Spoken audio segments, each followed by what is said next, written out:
أشهد أن محمدا رسول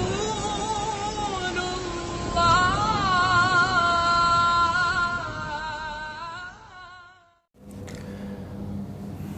بسم اللہ الرحمن الرحیم. آج کی ہماری یہ ویڈیو اس سوال کے جواب کے اندر ہے جو رمضان المبارک کے اس بابرکت مہینے کے ان آخری ایام میں بہت زیادہ کیا جاتا ہے.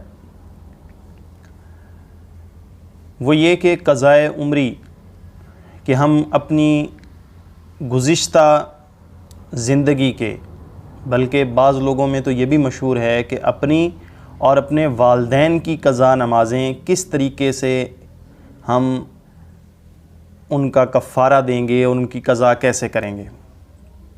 اس کے لیے ایک بہت ہی غلط ترتیب جو عام ہو چکی ہے وہ یہ ہے کہ یہ رمضان المبارک کے ان آخری ایام میں بعض لوگ مخصوص طریقے سے نوافل پڑھنے پر یہ حکم لگا دیتے ہیں کہ شاید انہوں نے اپنی بھی اور اپنے والدین کی قضا نمازوں کا کفارہ دے دیا، ان کی قضا کر دی ہے اور ان کی قضا نمازیں اب ادا ہو چکی ہیں، انہیں کسی اور عمل کی ضرورت نہیں.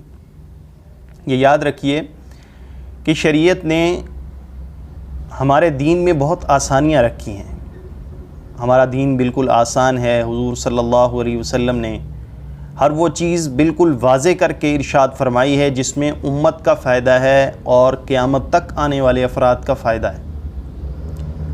شریعت کی روشنی میں اگر ہم یہ دیکھتے ہیں کہ ان چیزوں کا حکم کیا ہے تو ہمارے سامنے بالکل واضح ہو جاتا ہے کہ رسول اللہ صلی اللہ علیہ وسلم اور صحابہ کرام رضوان اللہ علیہم اجمعین نے اس موقع پر یا اس مسئلے کے جواب میں نمازوں کی قضا کا حکم دیا ہے کہ جب بھی زندگی میں انسان کو یاد آئے یا وقت ملے کہ میں نے اپنی نمازیں جو میرے ذمے میں اتنی تھیں ان کی قضا کرنی ہے تو وہ فوراً ان کو ادا کرے. جب وہ فرائض کو ادا کر دے گا تو پھر وہ اس کے ذمے سے ساقط ہو جائیں گی.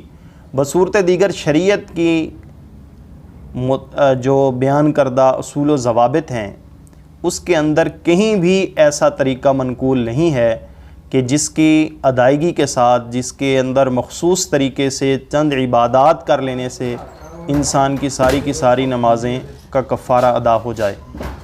اسی لیے انسان کو کوشش کرنی چاہیے کہ وہ عبادات جو شریعت کی روشنی میں بالکل واضح ہیں اور شریعت نے ان کا حکم دیا ہے ان عبادات کے کرنے کی طرف انسان کی توجہ ہو، نہ یہ کہ مخصوص طریقے سے، اور وہ مخصوص طریقہ جو من گھڑت ہے کسی نے اپنی طرف سے بنایا ہے اور اس طریقے کے ذریعے یہ سمجھ لیا کہ اب ان فرائض کی قضا جو میرے ذمے تھی یہ جو ہے وہ اس ایک عمل کے ذریعے ساقط ہو جائے گی. ایسا نہیں ہے.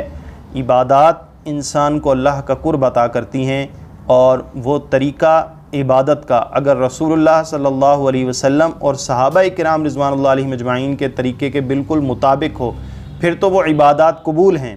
پھر انسان کی عبادت اللہ کے ہاں عبادت سمجھی جاتی ہے. لیکن اگر انسان کی خدا نخواستہ کی ہوئی عبادت اور عبادت کا طریقہ رسول اللہ صلی اللہ علیہ وسلم اور صحابہ کرام رضوان اللہ علیہم اجمعین کے طریقے کے مطابق نہیں ہے تو پھر وہ طریقہ اور پھر وہ انداز وہ رسول اللہ صلی اللہ علیہ وسلم کے جو ہدایات کے مطابق نہیں ہے، وہ اللہ رب العزت کے ہاں بھی قبول نہیں ہوتا.